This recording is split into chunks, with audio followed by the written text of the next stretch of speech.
Well, I've managed to survive in the job up until the World Cup, which is a 2-month break, which means an extra 40 grand of salary. I mean, that's more than I was earning in a year at St Albans by miles. That, to me, makes this season a roaring success.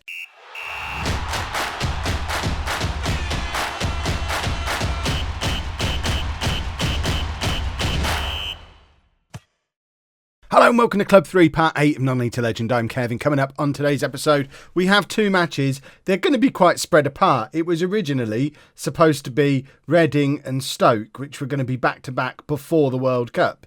But what seems to have happened now is because Stoke have had players called up for the World Cup, they've moved the game and it's now taking place in the middle of December while the World Cup is still going on, in amongst all of these extra pre-season friendlies that have been arranged, because we're having 2 months off and are playing friendlies throughout, apparently.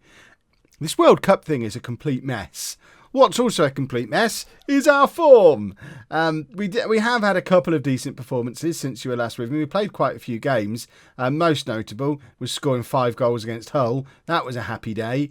But we haven't had many other happy days. That 5-0 against Yate in a friendly, that was a good one too. All of which means this is what the league table looks like. I realise I'm in the way of it probably, but all the information you need is we're bottom of the league, 16 points. 5 points clear of safety. We have got 2 games in hand though because of all this messing around with fixtures. And if we win those, which we're really likely to, we'll be out of danger again for a little while. But what's also happened, we've now reached that stage of the season where jobs are becoming available, and I have applied for lots of them. Basically applying for any jobs that might offer me a similar kind of salary to the one that I'm on now. Again, engaging full on realism mode. It doesn't necessarily matter what division they're in. I've applied for a lot of jobs in the Championship, but I've also applied for Birmingham in League One, where I am currently the leading candidate. Looking at this, Birmingham obviously are a team that you would expect to be playing in the Championship anyway. So it's been, hold on, where's the thing that tells you? So they got relegated 2 years ago. Finished 3rd last season. Steve McManaman is currently caretaker manager, and they're just having a bit of a rough time of it, but they've got the same reputation as Bristol Rovers. At the interview, they talked about giving me a £3 million transfer budget, so there's clearly money in the club. I think in the circumstances, I'd probably go to Birmingham for a slight pay cut. I'm not going to go there for £2,000 a week when I'm on £6,500 a week at Bristol Rovers, but I think if they offered me £5,000 a week, I'd probably go, because that's probably what I'd do in real life. Outside of those, we've got a bunch of Championship jobs as well that we've applied for, including Bristol City. I bet that one's gone down well with the fans. I'm happy to jump ship to any of them. Wayne Rooney is having a whale of a time at Forest Green.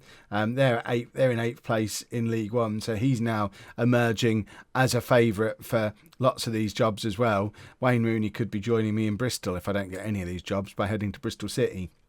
But really, it's just a case of jumping ship now before we get relegated, and that's the priority. We've got a game to play against Reading. I'd like to think I'll have moved on before the Stoke game into one of these jobs or any other jobs that might emerge. Just let's get everything crossed and hope that that's what happens. But first, let's get into the game. We have done a little bit of a tactical tweak. We've just resorted to playing long ball. Or actually, it started out as long ball. It started out as route 1. We have tweaked it as we go. So most of the route 1 instructions are still on there, but we're doing short passing. So it's the Chapman revolutionary short passing route 1 system, which, I mean, that makes a whole bunch of sense. And these are the players that are a part of that system. And we have been playing really well. Okay, we've not been playing really well. We've been doing okay. Like I say, there's been a couple of decent performances, a couple of absolute nightmares, but ultimately we're not good enough for this division. We weren't good enough when I arrived. We're still not good enough now, and we haven't got the money to improve. So that's why I want to leave. But the important thing to remember as well is if we do have a look at where is competitions. If we have a look at the expectation, fight bravely against relegation, and have a look at what the board have got to say about me, the board is still pleased with my management. When the media started talking about me being favourite for the Birmingham job, the Bristol Rovers fans panicked. They don't want me to go. I don't know if that media notification is still on here somewhere. It's probably gone now. But yeah, the Bristol Rovers fans love me. They don't want me to leave. The board think I'm overperforming. It doesn't matter if the only thing that matters if we get relegated is having a relegation on my CV. But I think we'll have jumped ship before then. So this is the team anyway. We've got Bender in goal. A back four of Folds, Harris, Lockyer and Randall. Jabello, Davenport, Coleman and Marshall in midfield. And Adebayo and Roberts up front. Josh Da Silva is injured, which is a bit of a problem because he has been. I mean, people chuckle at me in the comments about loving Josh Da Silva. But can I just point out, it's with reason. He's the only player at the club who's any good. That's not just me loving everything he does because I love Josh Da Silva. He's a very good player in a sea of absolute turds. So Josh Da Silva is a hero, and we are struggling a little bit without him. But hopefully we can use our lovely short passing Route 1 system to carve out a victory today against Reading. And don't rate our chances, but you never know. Let's get revenge. Let's passionately get revenge on Reading and just see where we end up. It's all a bit of fun, isn't it? It doesn't matter. It's only the Championship. We're Bristol Rovers. We're enjoying our time up here anyway. I'm thinking of this as a Posh fan. And when Posh were in the Championship, it was a very similar feeling. We shouldn't be up there. We're not good enough to be up there. We've been up there 4 years in our entire history as a football club. It's not where we're supposed to hang out. It's a bit of fun having a year or two up there before we go back to the reality of League One. And I feel a little bit like that's the attitude around Bristol Rovers. It's certainly the attitude I've got here at Bristol Rovers. We're having a bit of fun up in the Championship, but it doesn't really matter if we get relegated, because we were never supposed to be here anyway. We've gate crashed the party. But, if we can somehow... If I do have to stay here, obviously I will try to avoid getting relegated, but Bender's just... that was terrible. Just terrible. That's a fairly tame effort from way out that's straight at him, and somehow it ends up in the back of the net. Let's look at it from the other side. So, here we go. Edge of the area, straight at him. He gets a hand to it, and all he does is push it into the corner and then wave his arms around.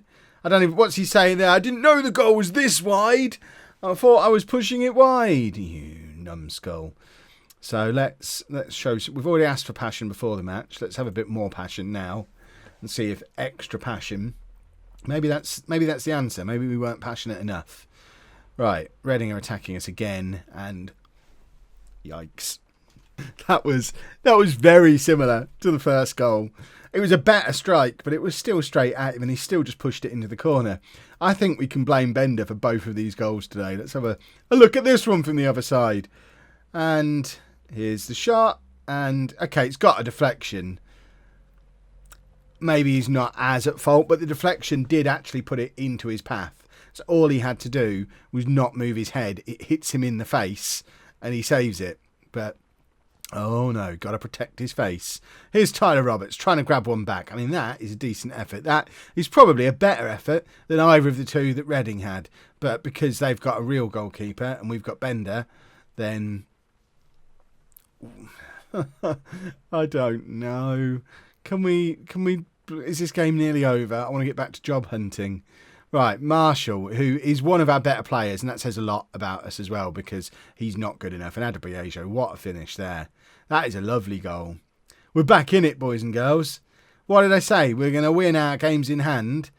Bender might be done. He might be relegated already. But Adebayo he's the one who is enjoying this new system. He's scoring a lot of goals. 10th goal of the season for us now.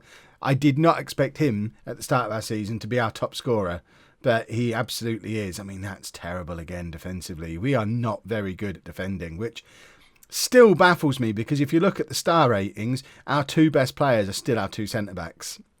But we can't defend. They might be good defenders, but they're not very good at defending, which doesn't really make a lot of sense to me. I think I've been blinded by their star ratings and probably should have moved them both on when I had the chance and brought in Husek from Forest Green and, I don't know, just bring in both of them. Bring in all three of my defenders from Forest Green. Bring in Rawson and Ben White as well. They're all better defenders than these two jokers. Right, Jabello nods it into the area, but there's nobody there. Although Roberts was lurking. I think that was Roberts anyway. But now Reading have got a counter-attack on. But Coleman is across to cover and it's back with Harries. Harries to Folds. I think now is a good time to demand more. Adelbiejo's in behind. Tyler Roberts is in the middle as well. And he just doesn't really... I mean, he doesn't shoot or pass. That was really poor from Adelbiejo. We should have been at 2-2 at that point because it was a really good opportunity. And he wasted it just with hesitation. Right, I've demanded more. It's focused everybody. Hopefully, if we can grab an equaliser just before half-time, this is on, everybody. But this is what I've been talking about how we don't look awful. Reading are a team who are up in the playoff picture. We're rock bottom of the league. We don't look like we're being completely outclassed by them. We're just not getting any luck. There's Jacob Davenport just on the stroke of half-time. It is 2-2. We're probably still going to lose this game because that's how this season has been going. That's what we do. But I like the fact that at least now we're playing a bit more positively. We've got a bit more attacking oomph about us. We're at least looking like we're putting up a fight. I think we are now battling bravely against relegation. We're not good enough to survive, but we're battling bravely. And that's why the board are happy with what we're doing at the moment, I think. Right, let's be assertive. We do owe Reading. Let's get out there, give them what's owed. And imagine if we could beat Reading. It could be the start of something beautiful. A victory in front of you lot. Or more importantly, maybe the Birmingham directors are here and they might be about to offer me a decent contract. It's another long-range effort that Bender's not got anywhere near. It was a better shot than the last two. I'll give him that. But is Bender the problem? Because again, looking at star ratings, he's one of our best players. I mean, I don't think you can fault anybody there. It's just an excellent strike. I'll let them have that one. But the other two, it should be 2-1 to us at the moment. Oh, not calm down. I was trying to get creative. I mean, it has motivated a couple of them. Adelbiejo's fired up because I told him to calm down. He's just being contrary there. My word. Right. Let's make some changes. Roberts has not really turned up at all. We've got Etafia on the bench, who did score a couple of goals in that victory. Was it against Hull where we scored 5 goals? Etafia got a couple of them, and I thought, oh, here we go. And he's not done it since. Jabello's not very good. We'll bring Maras on for him, who's a left-footed player who normally plays on the right, but there's no reason why he shouldn't be able to play on the left-hand side of midfield as well. And now we can get creative, which is what we were trying to do before, and that's inspired them. Excellent stuff. Have we got another goal in us? I mean, the ball's at the wrong end of the pitch. This is what I'm talking about, though. We've put up a brave fight. We're just not as good as they are. They've had moments of brilliance. We don't have anyone capable of a moment of brilliance. Coleman, in fact, we do, but he's injured. He's not able to play. We'll bring Bredcut on for Coleman. And Marshall to take the throw. It feels like one of the last throws of the dice. Marshall again. Cross comes over. Adelbiejo. Oh, he's had the opportunities to win us the game today. And he's not taken them, and it makes me very sad. Demand more again. Marshall with the corner. It falls to Lockyer. Bridcut from miles out. He's scored a screamer. Apparently, we do have someone capable of a moment of brilliance. Liam Bridcut, what a goal. Let's have a look at this one. This is as good as the third that Reading scored as well.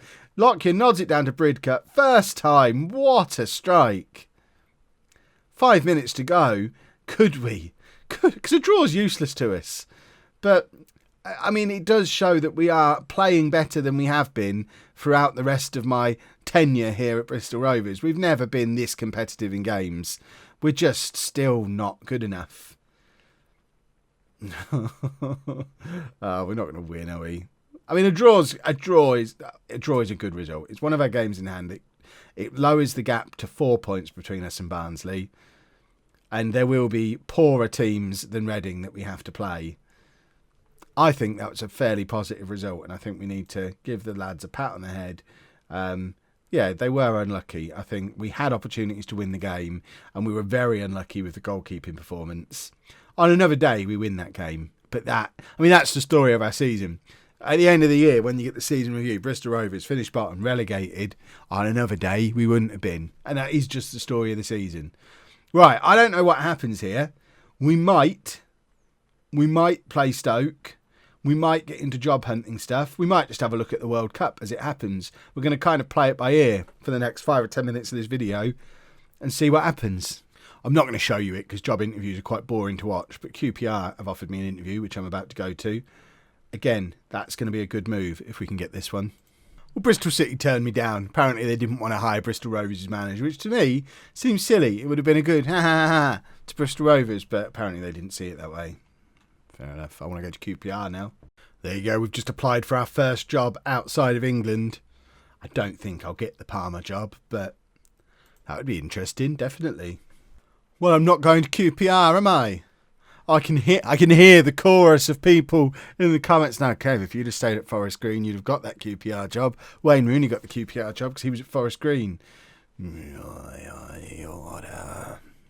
Does mean the Forest Green job's available again now. Wonder if they'll offer me an enormous pay rise on what I was on when I was there before. Let's see, shall we? Cardiff interview. Again, I'm not going to show you the interview, but there's interviews happening. This is positive. This means I'm not being completely ignored by other championship clubs. See, it's not just the fans who want me to stay. The board want me to stay too. Everyone thinks I'm doing a great job. It's awesome. The media think I might have a serious chance of ending up at Cardiff, which is awesome because Cardiff have £1 million a week wage budget, which compared to my current, hold on, what am I on at the moment? 100. I mean, that's a 10 times increase on wage budget for a team in the same division I'm in now, who are actually just a few places above us. They've got 6 games in hand. That's why they're underachieving. How is that even a thing? How has it become possible for them to have 6 games in hand? The Cardiff job feels made for Kev, although it's another situation where the whole team is made up of loans. But they've got Reece Nelson in 2022. I feel like by 2022, Reece Nelson is going to be a bit beyond playing for Cardiff in the lower half of the Championship. Casey Palmer's another one who I've signed many. John Fleck, these Alex Smithies. It's like a who's who of Football Manager former Wonder Kids. I want that job. Am I the favourite for that job? Job centre. I am the favourite for the Cardiff job. I want that job. I was having another look at Birmingham where I'm still favourite. Interestingly, League One is still progressing as normal through the World Cup. So although the Championship is on and the Premier League on an almost 2-month break, business as usual down here. So it's a very, very strange situation when I don't even know if the World Cup is up and running yet or if we're just in the middle of an international... See, it's not even started yet, but we're well into an international break as the squads have gone off to their relevant places. Here's the England squad for the 2022 World Cup, for those of you who are interested. Yeah. Right, things are starting to happen. I didn't get the Barnsley job. I don't even remember having an interview at Barnsley. I also didn't get the Birmingham job, which I'm a little bit surprised about as they're down in the division below. It feels a bit odd to not get that job yet still get interviews at my level. Plus, we've signed a player, Adam Lewis. We didn't need a new left-back, but he's a proper wing-back. Might indicate a plan that I've got if I have to stick around. Plus, he's much better than what we had at the club in that position. Not as good as an actual left-back, though, but can play on the left side of midfield. So, I mean, he was cheap. That's the important thing. He was cheap. So if we have to be here, we've got another player coming in who we're not going to be able to play until January anyway. But then we've not got any more games until January, apart from that weird Stoke game that's in a month's time. I'm starting to feel like we might actually be staying at Bristol Rovers unless Cardiff really surprise me and come in with a job offer. Right, come on, the Cardiff fans want me.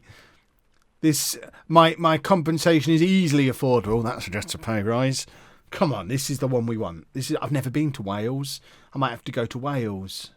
Well, we're not going to Italy, but we have applied for jobs in Germany and France. So we could still be having a little bit of and Spain. There could be a European adventure coming soon, maybe. We've still got Cardiff available. Still got Forest Green on the list as well. Sheffield Wednesday have been out without a manager for ages. This guy is becoming the new Cristiano Ronaldo when it comes to nemesises. He's ruining my life in It's Coming Home, and now he's taken my job. Does that mean Rangers is available or was he unemployed? Don't even know if I've got Scotland loaded. I probably haven't. Rangers. No, I don't have Scotland loaded, so can't go there. The choice is narrowing very quickly. I think we need to... Fulham's available. Let's add Fulham on as well. All these ones turn me down before interview. This makes me a little bit sad that they went with Steven Gerrard rather than me. Big mistake. Well, Dale. Got a new mortal enemy there. Yes, I was in charge of the club until relatively recently. Do you remember how good we were when I was there? Throw the rest of my vegan snacks away. Another interview, this time with Sheffield Wednesday. But first, let's have a look to see how the World Cup's getting on. We're not playing the Stoke game on this episode. If you're hanging around waiting for the Stoke game, it's not going to happen. But let's have a little look. So, if we have a look at the groups, this was the groups in the World Cup. So, Wales finishing top of their group, England second in theirs, Burkina Faso finishing second in that group. Any other notable stuff that's gone on? Brazil finishing, that was a tough group, blimey. And Belgium and Holland out of that one. So if we then go to the second round, these were the second round results. So Wales knocking out England in the second round of the World Cup. Goodness me. Well, England aren't very happy about that. Portugal knocking out USA, France beating Burkina Faso, Spain beating Switzerland, Mexico beating Uruguay, Nigeria beating Germany. Wow, that's another big one.